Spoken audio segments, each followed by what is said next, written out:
Segundo, para fortalecer os que creem.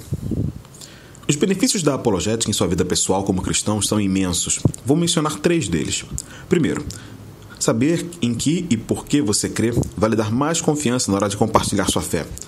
Vejo isso acontecer o tempo todo nas universidades, quando participo de debates públicos com professores que não são cristãos. Minha experiência mostra que, embora esses professores universitários sejam muito bem preparados em sua área de especialização, eles praticamente não têm a menor remota ideia do que diz respeito às evidências do cristianismo. A posição cristã nesses debates em geral está tão na frente da posição dos não cristãos que estudantes incrédulos geralmente reclamam que o debate foi uma armação preparada para desmoralizar a posição contrária ao cristianismo. Mas a verdade é que procuramos trazer os melhores oponentes para o nosso debate.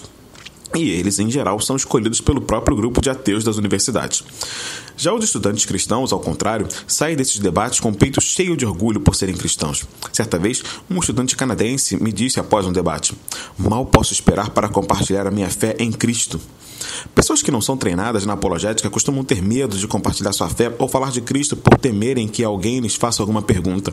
Mas quem souber as respostas para essas perguntas não terá medo de entrar na cova dos leões. Na verdade, vai até gostar disso. Um bom treinamento em apologética ajudará a transformá-lo em alguém que testemunha a Cristo sem medo e com ousadia. O segundo benefício é que a apologética também poderá ajudá-lo a manter sua fé em tempos de dúvidas e tribulações. As emoções só levarão você até certo ponto. Dali para frente, você precisará de algo mais substancial. Quando faço palestras em igrejas pelo país afora, costumo encontrar pais que me dizem: se você tivesse vindo aqui 2 ou 3 meses ou 2 ou 3 anos atrás, nosso filho tinha uma série de perguntas sobre a fé cristã e não sabíamos respondê-la. Hoje, ele está afastado dos caminhos do Senhor." Na verdade, parece haver mais e mais relatos de pessoas que estão abandonando a fé cristã.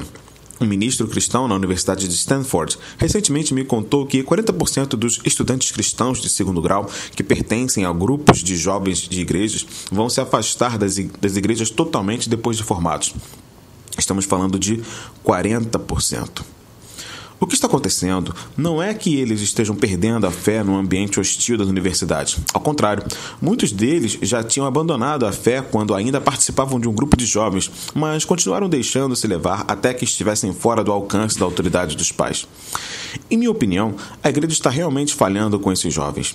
Em vez de fornecer a eles um bom treinamento na defesa da fé cristã, nós ficamos envolvidos em lhes proporcionar experiências de louvor carregadas de emoção. Ficamos nos preocupando com suas necessidades e em entretê-los. Não é à toa que eles se tornam presas fáceis para um professor que racionalmente ataca a sua fé. No 2º grau e na faculdade, os estudantes são bombardeados com todo tipo de filosofia não cristã combinada com um avassalador relativismo e ceticismo. Abre parênteses. Relativismo. Relativismo é a visão de que algo é relativo e não absoluto, ou seja, aquilo que está sendo questionado, entre parênteses, a verdade, um valor moral, uma propriedade, fecha parênteses, só é o que é em relação a outra coisa. Por exemplo, ser rico é algo relativo. Em relação a muitos americanos, você provavelmente não é rico, mas em relação às pessoas do Sudão, você é extraordinariamente rico. Por outro lado, o fato de que o Brasil ganhou a Copa de 2002 não é apenas relativamente verdade. É absolutamente verdade que o Brasil ganhou a Copa. Muitas pessoas acreditam que princípios morais e crenças religiosas são, na melhor das hipóteses, verdades relativas. Como elas costumam dizer, são verdades para você, mas não para mim. Fecha parênteses. Temos que preparar nossos jovens para essa guerra. Como temos coragem de enviá-los desarmados para essa zona de guerra intelectual? Os pais devem fazer mais do que apenas levar seus filhos à igreja e ler histórias bíblicas para eles. Pais e mães precisam ser bem treinados em apologética para que sejam capazes de explicar aos filhos desde pequenos e cada vez mais com maior profundidade porque cremos naquilo que cremos. Honestamente falando, acho difícil de entender como casais cristãos nesses tempos em que vivemos podem correr o risco de trazer filhos ao mundo sem terem recebido um bom treinamento em apologética como parte do ofício de pais. É evidente que a apologética não garante que você e seus filhos vão manter a fé. Existem muitos outros fatores de caráter moral e espiritual que também influenciam nessa questão. Alguns websites ateístas mais eficazes trazem ex-cristãos que sabiam apologética e ainda assim abandonaram a fé.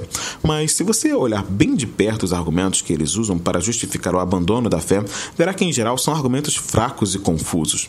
Recentemente acessei um website em que uma pessoa fornecia uma lista de livros que a tinha persuadido de que o cristianismo não fazia sentido, e em seguida dizia que esperava ter a oportunidade de lê-los algum dia. Ironicamente, algumas dessas pessoas assumem posturas mais radicais, como dizer, por exemplo, que Jesus jamais existiu, e exigem uma dose maior de fé do que a visão conservadora que um dia elas tiveram. Porém, embora a apologética não seja garantia de nada, ela pode ajudar. Nas minhas viagens também já encontrei pessoas que estavam a ponto de abandonar a fé, mas se reaproximaram dela após ter lido um livro de apologética ou assistido a um debate. Recentemente, tive o privilégio de dar uma palestra na Universidade de Princeton sobre os argumentos em favor da existência de Deus. Depois da palestra, um jovem se aproximou querendo conversar comigo. Tentando segurar as lágrimas, ele me confessou que, uns 2 anos atrás, ele estivera lutando com muitas dúvidas e a ponto de abandonar sua fé. Então, alguém lhe mandou um vídeo de um dos meus debates e ele me disse: "Aquele vídeo me livrou de perder a fé. Não tenho como lhe agradecer por isso." E eu lhe disse: "Foi o Senhor que livrou de perder a fé." "Sim," ele retrucou, "mas ele usou você para isso. Não tenho palavras para lhe agradecer." Então eu disse a ele o quanto estava entusiasmado com aquilo e lhe perguntei de seus planos para o futuro. "Eu me formo este ano e tenho planos de entrar para o seminário. Quero ser pastor." Glória a Deus pela vitória da vida desse rapaz.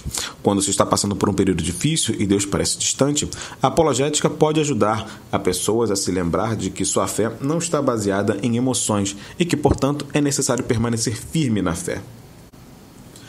Finalmente, o terceiro benefício é que o estudo da apologética fará de você uma pessoa mais profunda e interessante. A cultura ocidental é tão incrivelmente superficial hoje em dia, tem fixação por celebridades, entretenimento, esportes e conforto pessoal.